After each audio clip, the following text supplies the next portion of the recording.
우리는 오늘까지 사회에 거쳐서 그리스도인의 자유에 대해서 나누고 있습니다. 우리가 나누고 있는 이 자유는 세상에서 흔히 말하는 그런 자유가 아니라는 것을 우리는 알고 있습니다. 땅의 차원에서의 자유가 아닌 더 고귀한 하늘 차원의 자유입니다. 그 자유는 세상적인 가치나 기준에서의 자유가 아닌 진리의 기준으로서의 자유입니다.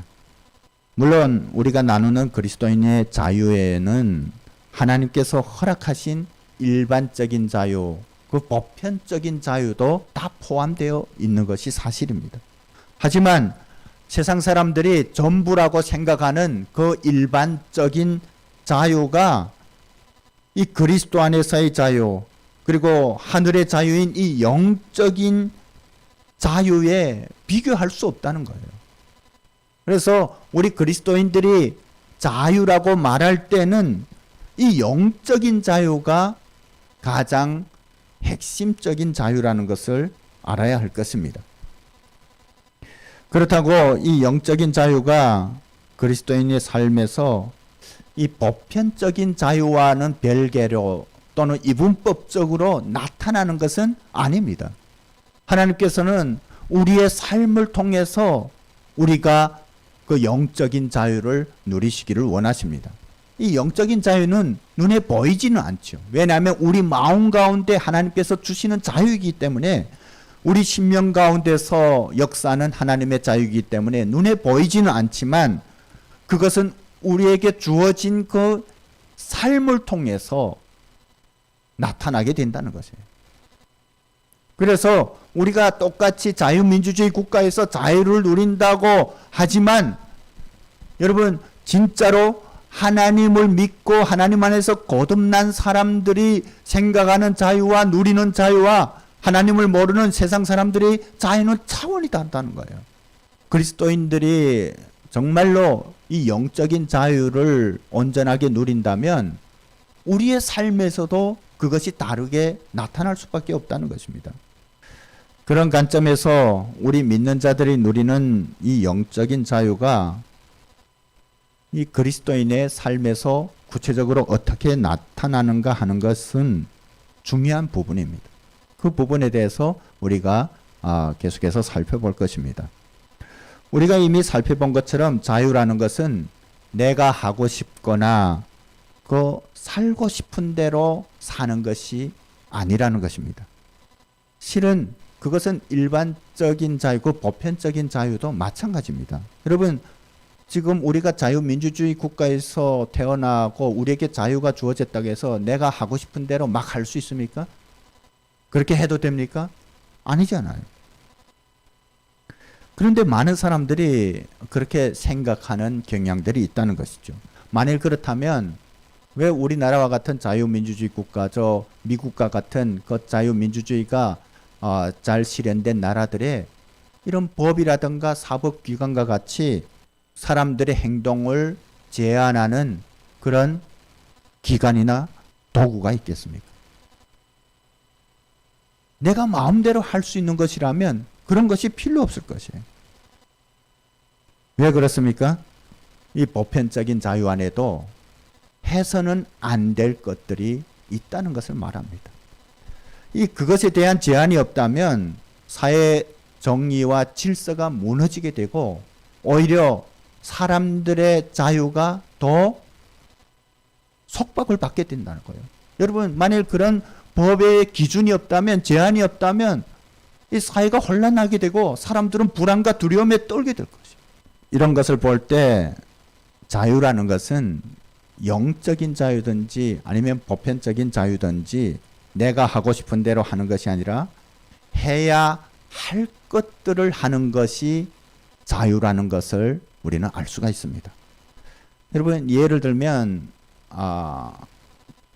기차가 나는 이 레일 위, 그 궤도 위로 따라서 다니는 것이 너무 싫다, 너무 불편하다, 내가 가고 싶은 곳에 가고 싶다 하고 그 레일 위를 탈출한다면 어떻게 되겠습니까?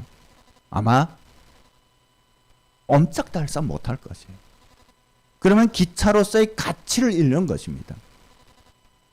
여러분, 기차는 그 궤도 위로 다닐 때 기차로서의 그 가치를 가지는 것이고 또한 자유하는 것입니다. 여러분, 식물이 나는 태양도 필요 없다, 물도 필요 없다, 비바람도 필요 없다, 토양도 필요 없다 하면 그런 식물로서 살아가지 못하는 것이에요. 우리가 살고 있는 지구는 그냥 우주 가운데 막 떠다니는 것이 아닙니다. 이 태양계라는 계 안에서 궤도를 따라서 움직이는 거예요. 그렇기 때문에 이 지구가 생명을 품는 별로 역할을 할 수 있는 거예요. 인간도 마찬가지입니다. 하나님의 형상으로 지음받은 인간에게도 자유를 누림에 있어서 정해진 기준이 있다는 것입니다. 그것을 벗어나는 것은 결코 자유라고 말할 수 없습니다. 여러분, 그 바다에 떠다니는 배가 나에게는 다 필요 없어 하고 그 엔진이라든가 나침판 그것을 다 띄워버리면 어떻게 되겠습니까? 움직이지 못하고 그냥 망망대해에서 둥둥 떠다니다가 파손하게 될 것입니다. 그래서 세상에도 법과 질서가 존재하는 것이고 영적인 자유에도 진리의 기준이 필요한 것입니다. 여러분, 보편적인 자유도 고상하고 위대한 것입니다. 우리가 이 말씀을 나눈다고 해서 그냥 우리 자유민주주의에서 누리는 자유가 하찮은 것이라고 생각하면 안 돼요. 굉장히 소중한 것입니다. 하지만 문제는 그것을 잘 지키고 이루어내야 될 세상 자체가 악하기 때문에 그 세상의 법과 질서로는 그 보편적인 자유의 정신과 가치를 온전히 이룰 수가 없다는 것에 문제가 있습니다. 하여 자유의 가치를 떨어뜨리고 심지어 그것을 지켜야 할 법이 그 자유가 타락되어 가는 것에 일조를 한다는 거예요. 오히려 그 자유의 가치를 떨어지는 그런 것에 보호막이 돼주는 경우도 있습니다. 여러분, 그 예가 뭐냐면요, 지금 동성애와 동성결혼과 같은 거예요. 그것을 지금 법으로 법제화해서 보호하려고 하는 거예요. 또한 이 진리가 결여된 세상의 흐름으로 사람들은 자유를 헛되게 사용하려고 합니다. 이 고귀한데 사용되어야 될 이 자유가 인간의 욕망과 쾌락을 이루는데 헛되게 사용된다는 것이에요. 여러분, 우리는 그것을 자유의 남발이라고 말해요. 잘못된 데 자유가 쓰여진다는 것이에요. 때문에 제약된 세상의 흐름이나 가치관으로는 자유를 자유롭게 할 수 없다는 것입니다. 이 보편적인 자유도 진리 안에서 이루어질 때 비로소 자유의 가치를 회복할 수 있다는 것. 성경은 우리에게 진정한 자유란 진리 안에서 누리는 자유라고 말씀하고 있습니다. 하나님의 뜻에 따라서 살아갈 때 영적인 자유는 물론 보편적인 자유의 가치도 온전히 누리면서 살아갈 수 있다는 것입니다. 이 인간의 진정한 자유는 하나님을 위한 것이고 또 하나님에 의한 것이고 그리고 하나님 안에서 피조물로서 살아갈 때 누리게 되는 자유입니다. 우리는 성경을 통해서 처음 인간이 하나님의 형상을 따라 영생의 존재로 지음받았다는 것을 알고 있습니다. 그런데 왜 사망이 들어왔습니까? 그것은 인간이 이 절대적인 주체, 절대적인 자율, 절대적인 충족을 주장했다는 것입니다. 말하자면 하나님의 구속에서 벗어나려고 했다는 것이에요. 내 마음대로 하기를 원했다는 거예요. 그래서 생명의 탯줄이고 젖줄기이고 뿌리가 되는 하나님을 떠나게 된 것입니다. 여러분, 그것으로부터 죄와 사망이 왔습니다. 보편적인 자유는 그 자체로는 고상하지만 하나님을 떠난 인간이 그 자유를 온전히 누릴 수 없다는 것은 자명한 일입니다. 때문에 진리가 결여된 세상의 자유는 한계가 있을 수밖에 없는 것입니다. 여러분, 북한처럼 인간의 자유가 완전히 말살된 나라가 있습니다. 여러분, 거기서 인간으로 살아간다는 것이 얼마나 고통스러운지 아마 경험하지 못한 분들은 잘 모를 것입니다. 여러분, 북한 사람들은 이 자유라는 것을 처음부터 경험해 보지 못했기 때문에, 그런 경험이 전무하기 때문에 그것이 무엇인지조차도 모르고 있습니다. 제가 학교 다니면서 배운 이론 중에 공유지의 비극이라는 그런 경제학 이론이 있어요. 그게 뭐냐면, 공유지라는 것은 주인 없는 땅이에요. 이 주인 없는 이런 목초지에 사람들이 거기에 가축들을 방목하기 시작했어요. 주인이 없으니까 내가 다른 사람보다 나의 가축을 더 많이 풀어놔야겠다 하고서 사람들이 경쟁적으로 가축을 풀어놨습니다. 시간이 지나니까 그 땅이 어떻게 되겠습니까? 누구든 관리하지 않고 사람들이 자기의 욕망을 이루기 위해서 많은 가축을 풀어놓다 나니까 그 공유지가 황무지가 되었다.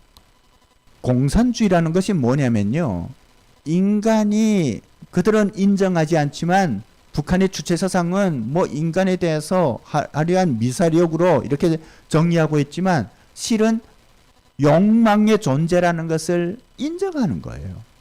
그러니까 인간 스스로가 그 욕망을 다스릴 수 없다는 것을 인정하기 때문에 공산주의는 어떤 이데올로기나 체제 시스템으로 그것을 통제하려고 하는 거예요. 그래서 여러분, 공산주의 특징이 뭡니까? 사유재산이 없어요. 허락하지 않아요.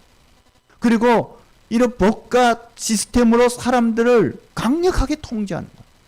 그렇게 하면 모든 사람들이 골고루 잘 사는 이상낙원을 만들 수 있다라고 생각했어요.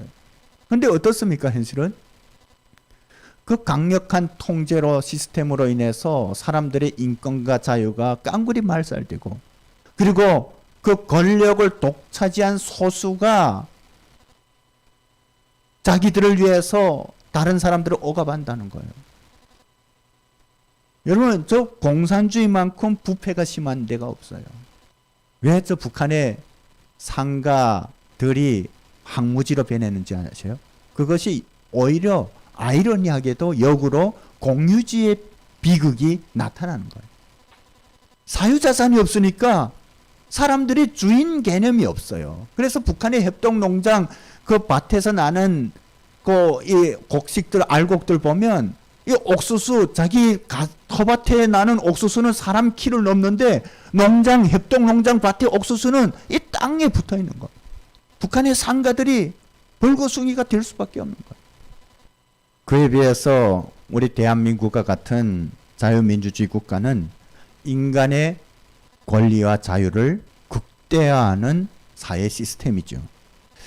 그래서 이 땅에서 태어난 사람들은 북한에서는 상상도 할 수 없는 그런 엄청난 자유를 가지고 태어납니다. 하지만 그것도 불완전한 자유라는 것이죠. 그 사람들 마음에 하나님이 없다면 이 자유민주주의에서 누리는 자유도 결국은 에서의 자유, 우로부터의 자유밖에 되지 못한다는 거예요. 어떤 극한된 자유라는 것이에요. 완전한 자유가 아니고, 때문에 사람들은 이 자유의 에너지를 무엇을 위해서 사용해야 할지도 잘 모르고 있습니다. 그래서 그 헛된 욕망과 그 쾌락을 추구하는 것이죠. 문제는 그리스도인들 가운데도 그렇게 생각하는 사람들이 있다는 것입니다.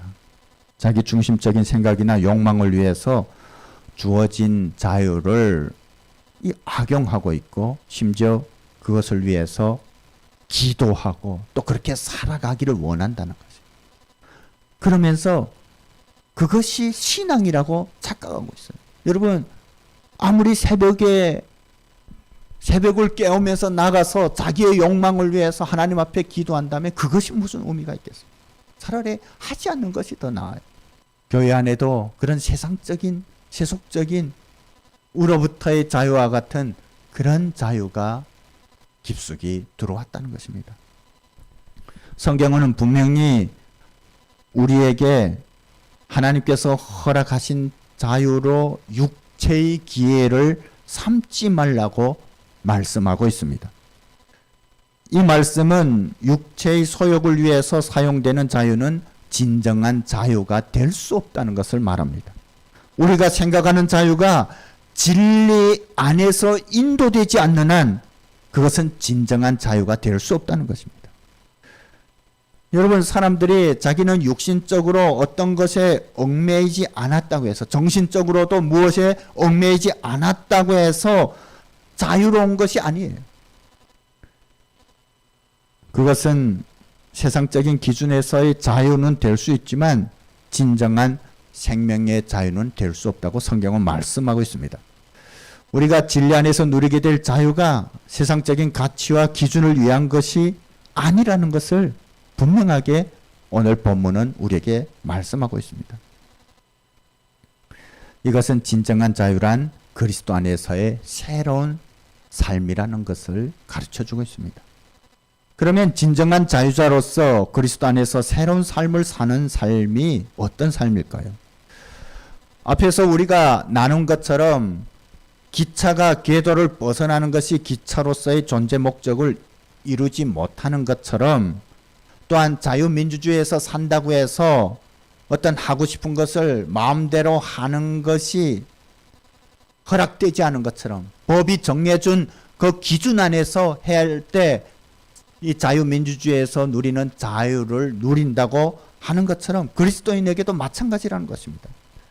그리스도인들도 이 하나님의 법도 안에서 자유를 누릴 때 진정한 자유를 살아간다고 할 수가 있습니다. 여러분, 그러면 하나님 안에서 누리는 자유는 어떤 것을 말할까요?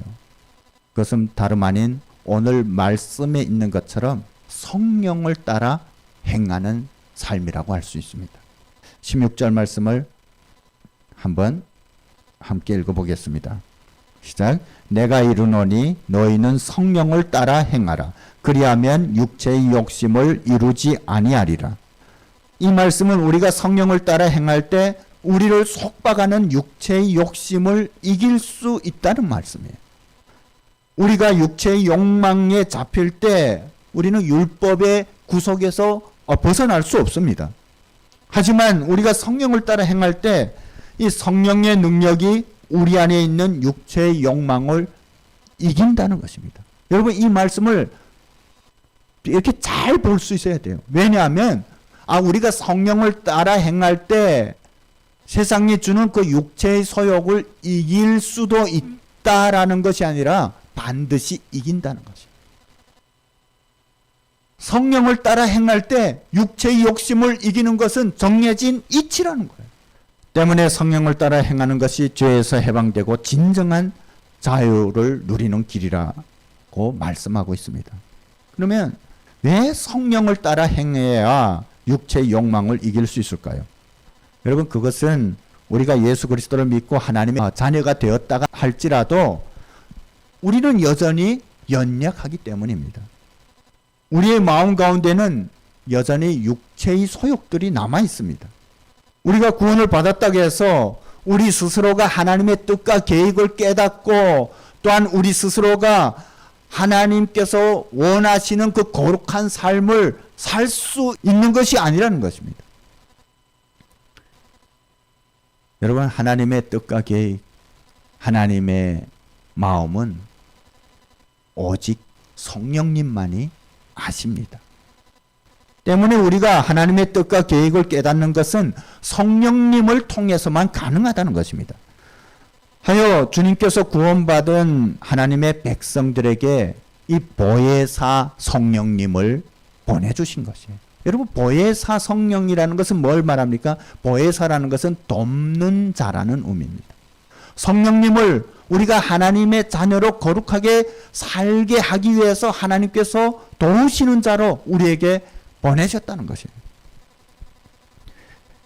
이 성령님은 하나님의 영으로서 하나님의 백성들에게 하나님의 뜻과 계획을 깨닫게 하실 뿐만 아니라 우리가 하나님 안에서 그 뜻을 좇아서 살기를 원할 때 하나님의 능력을 주시는 분이십니다.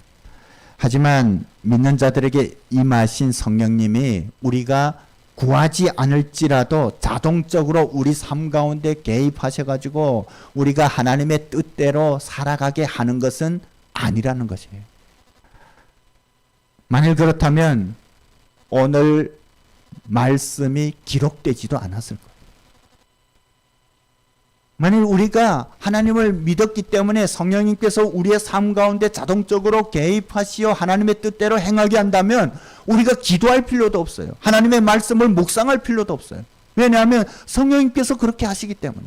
그러나 그것은 하나님의 방법이 아니라는 것입니다. 하나님께서는 우리를 인격적이고 우주적인 변화를 가지기를 원하십니다. 우리가 그리스도를 믿고 또 구원을 받았다는 것이 우리의 삶이 완벽하게 되었다는 것을 의미하지 않는다는 것이에요. 우리가 예수님을 믿어도 우리가 잘 알지 않습니까? 여전히 연약해요.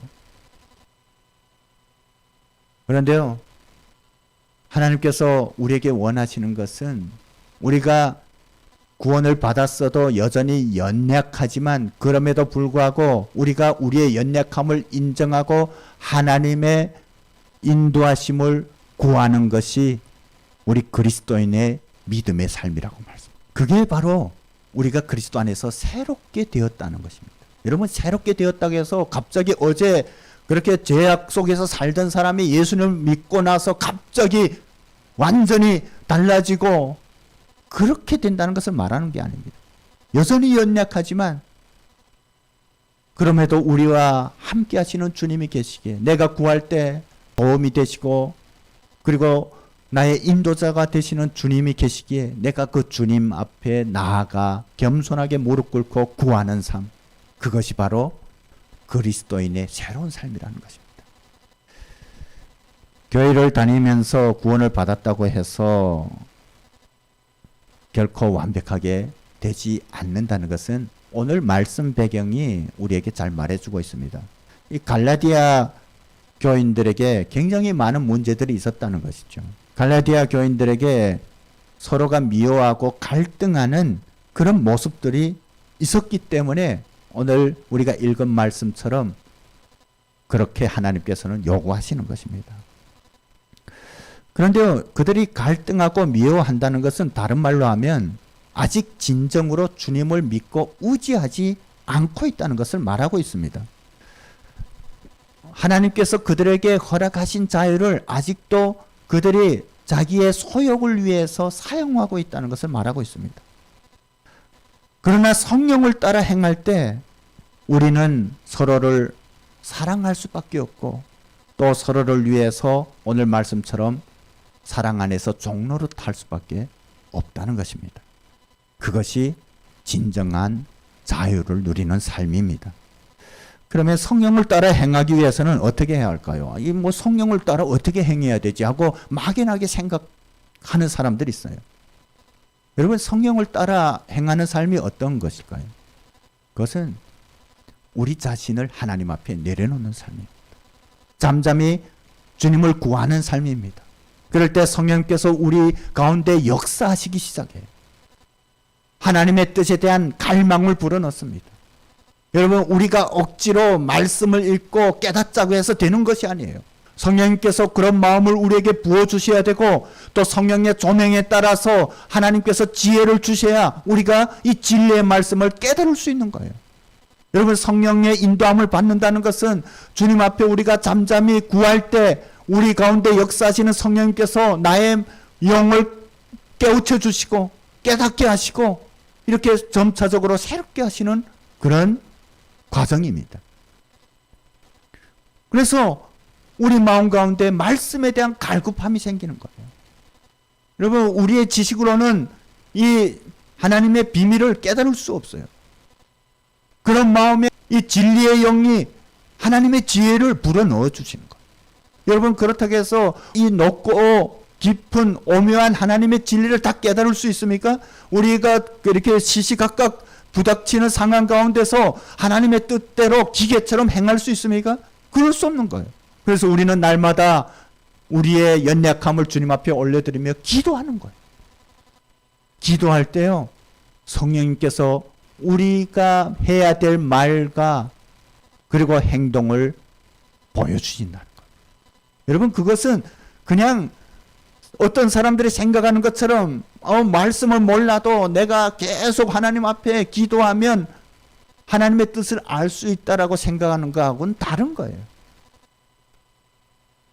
우리가 주님의 진리대로 사는 것은 말씀에 기반하는 것입니다. 성령님께서 우리에게 보여주시고 깨닫게 하실 때 그것이 가능합니다. 어떤 사람들은 이 말씀은 모르고 그냥 어떤 하나님의 신비로 하나님의 뜻을 깨닫기를 원해요. 그래서 주님께서 나에게 다른 사람들이 듣지 못하는 음성을 듣고 환상을 보고 이적을 통해서 하나님의 뜻을 깨닫기를 원해요. 그것은 위험한 것입니다. 우리가 다니엘서 말씀을 살펴보았지만 하나님께서 다니엘에게 그런 환상을 보여주셨어요. 왜 그렇습니까? 그때는 하나님의 말씀이 오늘처럼 이렇게 정경화되지 않았기 때문입니다. 하나님께서는 하나님의 선지자를 통해서 그런 방법으로 말씀하셨어요. 그런데 오늘은 우리에게 하나님의 이 진리의 말씀이 정경화로 이렇게 주어진 것입니다. 그렇다고 해서 이 시대 가운데 하나님의 이적이 나타나지 않는다는 것은 아닙니다. 필요에 따라서 하나님께서 그렇게 나타나지만 이미 성경에 모든 해답이 있다는 것입니다. 그래서 이 시대 가운데 하나님께서는 믿는 자들 가운데 이 말씀으로 행하시는 거예요. 그래서 이 말씀 가운데 온전히 설 때 우리는 성령의 은혜로 세상을 분별할 수 있는 것입니다. 여러분, 세상이 지금 어지럽게 돌아가는 게 어느 것이 옳은 것이고 어느 것이 그른 것인지 분별하지 못한다면 그리스도인으로서의 선한 영향력을 나타낼 수 없는 거예요. 그 기준이 말씀입니다. 성령님께서 깨닫게 하시는 그 지혜의 말씀입니다. 성령의 인도함을 따라 살아간다는 것은 그런 것입니다. 그래서 우리를 하나님께서는 예배자로 부르신 것이에요. 여러분, 예배 드린다는 것이 그냥 시간이 되면 모여서 찬양 부르고 뭐 설교 듣고 이것이 아니에요. 이것은 성령의 은혜를 받는 시간이에요. 이 예배를 통해서 우리는 성령의 충만함을 얻을 수가 있어요. 하나님의 뜻을 깨달을 수가 있어요. 그래서 하나님께서는 우리를 예배자로 부르신 것입니다. 우리가 예배를 갈급할 때 하나님께서는 하늘의 지혜를 주시는 거예요. 그래서 우리가 예배를 사모해야 합니다. 예배를 통해서 성령의 은혜가 우리의 삶 가운데 충만하게 나타나기를 기도해야 합니다. 성령의 인도함을 따라 행하는 삶이라는 것은 바로 그런 것입니다. 그럴 때 성령님께서 우리의 삶 가운데 역사하시는 거예요. 그래서 우리가 때로는 그것이 사랑으로 나타나고 용서로 나타나고 그리고 포기로 나타나고 섬김으로 나타나게 되는 거예요. 그런 삶에 진정한 하나님의 자유가 있다는 것입니다. 세상의 그 무엇도 우리를 얽매일 수 없는 오직 하나님의 영의 인도함을 받는 그런 삶 가운데 참된 기쁨이 있고 평안이 있다는 것입니다. 소망이 있다는 것입니다. 참된 즐거움이 있다는 것입니다. 왜 다른 사람을 사랑하고 왜 섬기고 용서하는데 그것이 자유롭냐? 여러분, 성령의 인도함을 따라서 그렇게 행하는 삶을 살아본 사람은 그것을 알아요. 다른 사람을 용서하고 섬기고 그리고 포기할 때 세상 사람들은 그것이 바보라고 어리석은 짓이라고 손가락질 할지 몰라도 세상이 알지 못하는 형언할 수 없는 기쁨이 있는 거예요. 만족이 있는 거예요. 그런 성령께서 우리에게 주시는 진정한 자유를 살아가는 우리 모두가 되기를 주님의 이름으로 축복합니다.